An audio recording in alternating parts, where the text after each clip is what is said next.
வணக்கம். நமது டிவியின் மதிய நேர பிரதான செய்திகளோடு இணைந்திருக்கின்றோம். செய்திகளோடு இணைந்து கொள்ளும் நான் ஷலோமி நாகேந்திரன்.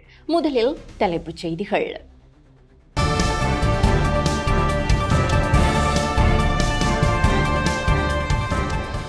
அனுராதபுர வழிபாடுகளின் பின்னர் நாட்டிலிருந்து புறப்பட்டார் பாரத பிரதமர். மகவ ஓமந்தை ரயில் கடவைக்கு பாரத பிரதமரால் பச்சை கொடி. இலங்கை ஜனாதிபதி மற்றும் மக்களுக்கு நன்றியுள்ளவனாக இருப்பதாக எக்ஸ் தளத்தில் மோடி பதிவு. ஐவன் புலிப்படத்தை மோடிக்கு வழங்கிய சஜித். அரச நிறுவனங்களின் பிரதானிகளுக்கு தேர்தல் ஆணைக்குழு அவசர அழைப்பு. ட்ரம்புக்கு எதிராக அமெரிக்க மக்கள் வீதியில் இறங்கி போராட்டம். தொடர்வன உள்நாட்டு செய்திகள்.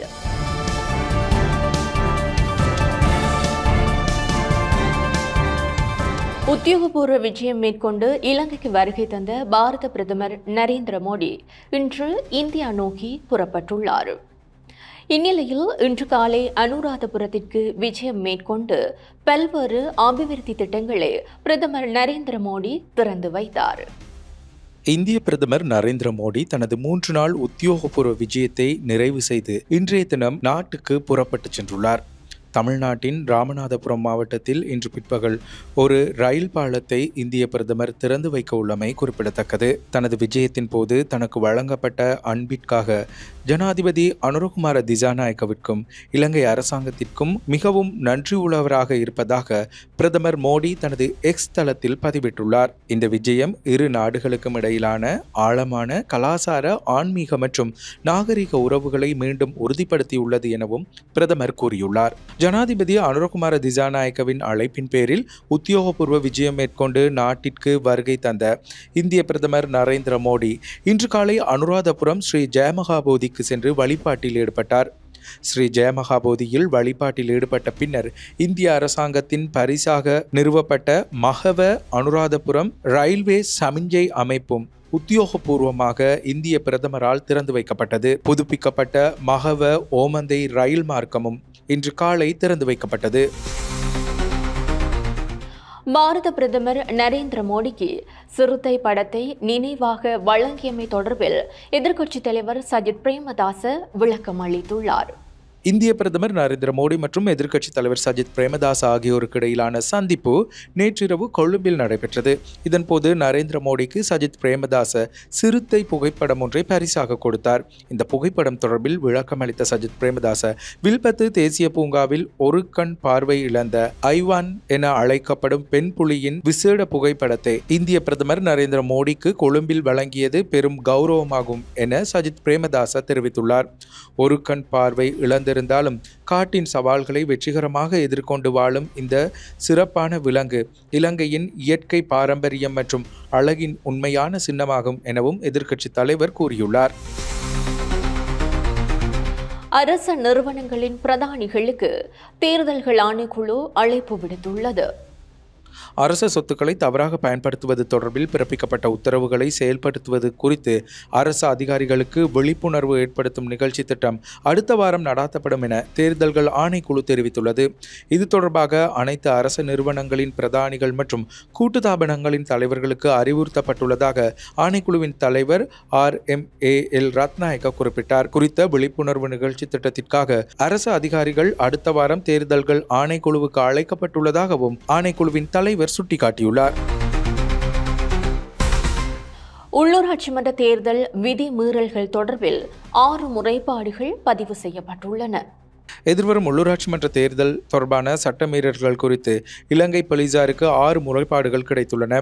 இலங்கையின் பல்வேறு பகுதிகளிலிருந்தும் ஏப்ரல் 2ஆம் தேதி முதல் 5ஆம் தேதி வரை முறைப்பாடுகள் கிடைக்கப்பட்டதாக போலீசார் தெரிவித்துள்ளனர். அதற்கமைய பாலியகுட பகுதியிலிருந்து அரசு சொத்துக்களை தவறாக பயன்படுத்துதல் மற்றும் ராகம பகுதியில் தேர்தல் பதாதைகள் காட்சிப்படுத்தப்பட்டமை தொடர்பில் முறைப்பாடுகள் பதிவு செய்யப்பட்டுள்ளன. இந்த முறைப்பாடுகள் ஏப்ரல் 2ஆம் தேதி பதிவாகியுள்ளன. ஏப்ரல் 4ஆம் தேதி கலனியில் தேர்தல் பதாதைகள் காட்சிப்படுத்தப்பட்டமை தொடர்பாக முறைப்பாடு பெறப்பட்டது. ஏப்ரல் 5ஆம் தேதி கலனி சுகாதார முகாம் நடத்துவது தொடர்பாக 3 முறைப்பாடுகளும் மொனராகலையில் 2 முறைப்பாடுகளும் பெறப்பட்டன. அரச நிறுவனங்களில் திண்ம கழிவு முகாமைத்துவ நடவடிக்கைகளை நெறிப்படுத்த தீர்மானிக்கப்பட்டுள்ளதாக பொது நிர்வாகம், மாகாண சபைகள் மற்றும் உள்ளூராட்சி அமைச்சு தெரிவித்துள்ளது. அரச நிறுவனங்களில் திடக்கழிவு முகாமைத்துவ நடவடிக்கைகளை நெறிப்படுத்துவதற்காக அனைத்து அரச நிறுவனங்களும் நிலையான கழிவு முகாமை முறைமைகளை பின்பற்ற வேண்டும் என பொது நிர்வாகம், மாகாண சபைகள் மற்றும் உள்ளூராட்சி அமைச்சு தெரிவித்துள்ளது. இது தொடர்பாக அமைச்சின் செயலாளர்கள், மாகாண பிரதம செயலாளர்கள் மற்றும் திணைக்கள பிரதானிகளுக்கு அமைச்சின் செயலாளரால் சுற்றறிக்கை வெளியிடப்பட்டுள்ளதாக தெரிவிக்கப்பட்டுள்ளது. இந்த சுற்றறிக்கை அனைத்து அரச நிறுவனங்களையும் 3R எண்ணக்கருவை கடைபிடிக்குமாறு அறிவித்துள்ளது. பல அரச நிறுவனங்கள் நகர்ப்புறங்களில் அமைந்துள்ளதுடன் அந்த நிறுவனங்களுக்கு தினமும் அதிக எண்ணிக்கையிலான மக்கள் மற்றும் அரச ஊழியர்கள் வருகை தருவதால் ஏற்படும் கழிவுகளை கட்டுப்படுத்த இந்த திட்டம் செயற்படுத்தப்பட உள்ளது. அதன்படி உத்தியோகபூர்வ நடவடிக்கைகளில் காகித பயன்பாட்டை முடிந்தவரை குறைக்க வேண்டும். ஒருமுறை மட்டுமே பயன்படுத்தக்கூடிய பிளாஸ்டிக் பயன்பாட்டை கட்டுப்படுத்த வேண்டும். சுற்றுச்சூழலுக்கு உகந்த மற்றும் பொருட்களை பயன்படுத்துவதனூடாக பிளாஸ்டிக் பயன்பாட்டை குறைக்க வேண்டும் என பொது நிர்வாகம், மாகாண சபைகள் மற்றும் உள்ளூராட்சி அமைச்சு சுட்டிக்காட்டுகின்றது. கழிவுகளை முறையாக சேகரித்து அகற்றுவது மற்றும் கழிவு முகாமைத்துவ நடவடிக்கைகளை கண்காணித்தல் பற்றியும் அந்த சுற்றறிக்கையின் ஊடாக அறிவுறுத்தப்பட்டுள்ளது. இந்த சுற்றறிக்கை நடைமுறைக்கு வந்த நாளிலிருந்து 6 மாத காலத்திற்குள் நிறுவனங்களுக்கு முறையான கழிவு முகாமைத்துவ திட்டம் உருவாக்கப்பட்டு செயற்படுத்தப்பட வேண்டும் என பொது நிர்வாகம், மாகாண சபைகள் மற்றும் உள்ளூராட்சி அமைச்சினால் வெளியிடப்பட்ட சுற்றறிக்கையில் மேலும் குறிப்பிடப்பட்டுள்ளது. நீர்கொழும்பு வைத்தியசாலையில் இளம் பெண்ணொருவர் பாலியல் வன்கொடுமைக்கு உள்ளான சம்பவம் தொடர்பில் போலீசார் விசாரணைகளை ஆரம்பித்துள்ளனர். நீர்கொழும்பு பொது வைத்தியசாலையில் இளம் பெண்ணொருவர் பாலியல் வன்கொடுமைக்கு ஆளானதாக நீர்கொழும்பு போலீசாருக்கு கிடைத்த முறைப்பாட்டை தொடர்ந்து விசாரணை ஆரம்பிக்கப்பட்டுள்ளதாக போலீஸ் தலைமையகம் தெரிவித்துள்ளது. கடந்த மாதம் 31ஆம் தேதி பல் வலி மற்றும் தோல் நோய்க்கு சிகிச்சை பெற தனது தாயுடன் நீர்கொழும்பு பொது வைத்தியசாலைக்கு வந்த இளம் பெண் தன்னை பரிசோதித்த வைத்தியர் தம்மை பாலியல் வன்கொடுமை செய்ததாக நீர்கொழும்பு பொது வைத்தியசாலையின் பணிப்பாளர் மூலம் போலீஸ் நிலையத்தில் முறைப்பாடு அளித்தார். அதன்படி குறித்த இளம்பெண்ணை கடந்த 2ஆம் தேதி சட்ட வைத்திய அதிகாரியிடம் ஆஜர்படுத்த நடவடிக்கை எடுக்கப்பட்டது. அங்கு வழங்கப்பட்ட வைத்திய அறிக்கையில் குறித்த இளம்பெண் திருப்தி அடையவில்லை என போலீசார் தெரிவிக்கின்றனர். இதன் காரணமாக பாதிக்கப்பட்டவரை விசேட மருத்துவ குழுவால் பரிசோதிக்க நடவடிக்கை எடுக்கப்பட்டுள்ளதாக போலீசார் தெரிவித்தனர். இதற்கிடையில் இந்த சம்பவம் தொடர்பாக அரச வைத்திய அதிகாரிகள் சங்கமும் ஒரு அறிக்கையை வெளியிட்டுள்ளது. இந்த சம்பவத்தில் தொடர்புடைய வைத்தியர் அரச வைத்திய அதிகாரிகள் சங்கத்திலிருந்து நீக்கப்பட்டிருப்பது உறுதிப்படுத்தப்பட்டுள்ளதாக அதில் குறிப்பிடப்பட்டுள்ளது. அரச வைத்திய அதிகாரிகள் சங்கம் தனது கடிதத்தில் பல ஆண்டுகளுக்கு முன்பும் சங்கத்தின் யாப்பை மீறியதற்காக அவரை சங்கத்திலிருந்து நீக்கியிருந்ததாக குறிப்பிட்டுள்ளது. இருப்பினும் அரச வைத்தியசாலையில் நடந்த இந்த கடுமையான சம்பவம் குறித்து பாரபட்ச விசாரணை நடத்தப்பட்டு சட்டம் உடனடியாக அமுல்படுத்தப்பட்டு குற்றவாளிகள் மீது கடுமையான நடவடிக்கை எடுக்கப்பட வேண்டும் என சங்கம் வலியுறுத்தியுள்ளது. வடமராட்சி நித்தியவட்டை ஆரம்ப பிரிவு வைத்தியசாலைக்கு தகுதியான மருந்தாளரை நியமிக்குமாறு கிராம மக்கள் கோரிக்கை விடுத்துள்ளனர். யாழ்ப்பாணம் வடமராட்சி கிழக்கு நித்தியவேட்டை ஆரம்ப சுகாதார வைத்தியசாலைக்கு மருந்தாளர் ஒருவரை நியமிக்குமாறு வடக்கு மாகாண ஆளுநர் நா. வேதநாயகனிடம் கோரிக்கை விடுக்கப்பட்டுள்ளது. கட்டைக்காடு கிராம அபிவிருத்தி சங்கத்தினரால் ஆளுநருக்கு கோரிக்கை கடிதம் அனுப்பி வைக்கப்பட்டுள்ளது. நித்தியவேட்டை ஆரம்ப பிரிவு வைத்தியசாலையில் நோயாளர்களின் எண்ணிக்கை அதிகரித்து வருவதால் உரிய மருந்தாளர் இன்றி கடமையில் இருக்கும் வைத்தியர் சிரமங்களை எதிர்நோக்கியுள்ளார். நோயாளர்களின் நிலையை கருத்திற்கொண்டு தகுதியான ஒரு மருந்தாளரை நித்தியவேட்டை ஆரம்ப பிரிவு வைத்தியசாலைக்கு உடன் நியமிக்குமாறு கிராம மக்கள் கோரிக்கை விடுத்துள்ளனர். வவுனியா சிறைச்சாலையினுள் பட்பசையினுள் போதைப் பொருளை மறைத்து எடுத்துச் சென்ற பெண் உட்பட 2 கைது செய்யப்பட்டுள்ளனர். வவுனியா சிறைச்சாலைக்குள் பட்பசையினுள் போதைப் பொருளை மறைத்து எடுத்துச் சென்ற ஆண் ஒருவரும் பெண்ணொருவரும் சிறைச்சாலை உத்தியோகஸ்தர்களால் கைது செய்யப்பட்டு தம்மிடம் ஒப்படைக்கப்பட்டுள்ளதாக வவுனியா போலீசார் தெரிவித்தனர். சிறைச்சாலையில் இருந்த நபர் ஒருவரை பார்வையிட வந்த மன்னார் பகுதியைச் சேர்ந்த 2 இவ்வாறு சூட்சுமமாக போதைப் பொருளை மறைத்து எடுத்து வந்த நிலையில் கைது செய்யப்பட்டனர். மேலதிக விசாரணைகளின் பின்னர் அவர்களை நீதிமன்றத்தில் முற்படுத்த நடவடிக்கை எடுத்துள்ளதாக போலீசார் தெரிவித்தனர். வெள்ளை ஈயை கட்டுப்படுத்துவதில் அரசாங்கம் அசம்பந்தமாக செயற்படுவதாக தமிழ் தேசிய பசுமை இயக்கத்தின் தலைவர் போ. ஐங்கரநேசன் குற்றம் சாட்டியுள்ளார். இலங்கையில் இந்த ஆண்டின் ஜனவரி மாதத்தில் தேங்காய் உற்பத்தி 32.3% குறைவடைந்துள்ளதாக தமிழ் தேசிய பசுமை இயக்கத்தின் தலைவர் ஐங்கரநேசன் சுட்டிக்காட்டியுள்ளார். தேங்காய் உற்பத்தியில் பெரும் சரிவை ஏற்படுத்தி வரும் பிரதான காரணிகளில் தென்னை மரங்களில் பரவி வருகின்ற வெள்ளை ஈக்களின் தாக்கமும் ஒன்றாக உள்ளது.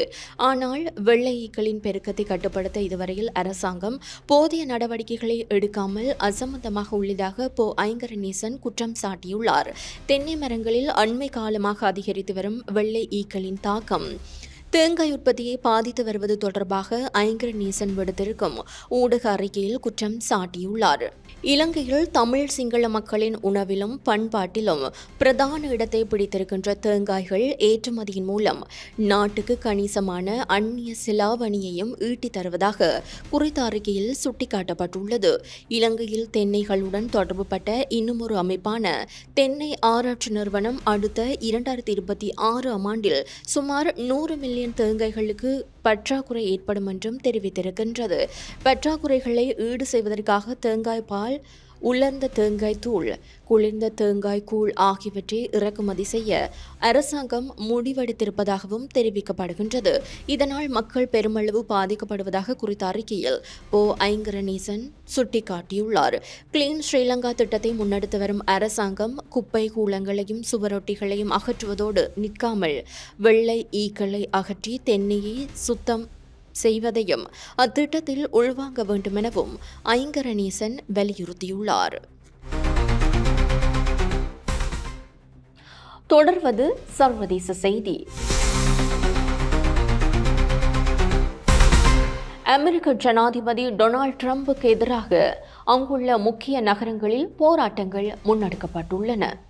அமெரிக்க ஜனாதிபதி டொனால்ட் ட்ரம்பிற்கு எதிராக அங்குள்ள முக்கிய நகரங்களில் போராட்டங்கள் முன்னெடுக்கப்பட்டுள்ளன. 50 அமெரிக்க மாநிலங்கள் உட்பட 1200 இடங்களில் மக்கள் வீதிகளில் இறங்கி போராட்டங்கள் மற்றும் பேரணிகளை முன்னெடுத்துள்ளனர். கைகளை விடுங்கள் என்ற கோஷங்களை எழுப்பி மக்கள் எதிர்ப்பு போராட்டங்களை முன்னெடுத்துள்ளதாக சர்வதேச ஊடகங்கள் செய்தி வெளியிட்டுள்ளன. சமூக பிரச்சினைகள் முதல் பொருளாதார பிரச்சினைகள் வரை அமெரிக்க வேலை திட்டங்களில் உள்ள குறைபாடுகள் தொடர்பில் இங்கு சுட்டிக்காட்டப்பட்டுள்ளது. இதேவேளை அமெரிக்காவின் புதிய வரி திட்டம் மற்றும் வெளியுறவு கொள்கை என்பவற்றையும் போராட்டத்தில் ஈடுபட்ட தரப்பினர் விமர்சித்துள்ளனர். தொடர்வது விளையாட்டுச் செய்தி.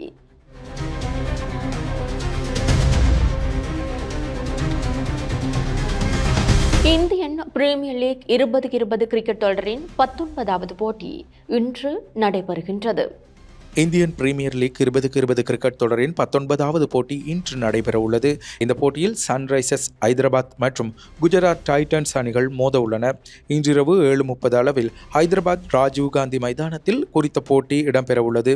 இந்தியன் பிரீமியர் லீக் தொடரின் ஆரம்பத்தில் ராஜஸ்தானை 44 ஓட்டங்கள் வித்தியாசத்தில் தோற்கடித்த ஐதராபாத் அணி அதன் பிறகு லக்னோ, டெல்லி, கொல்கத்தா ஆகிய அணிகளிடம் தோல்வியை சந்தித்த நிலையில் இன்று குஜராத் டைட்டன்ஸ் அணியை எதிர்கொள்ள உள்ளது.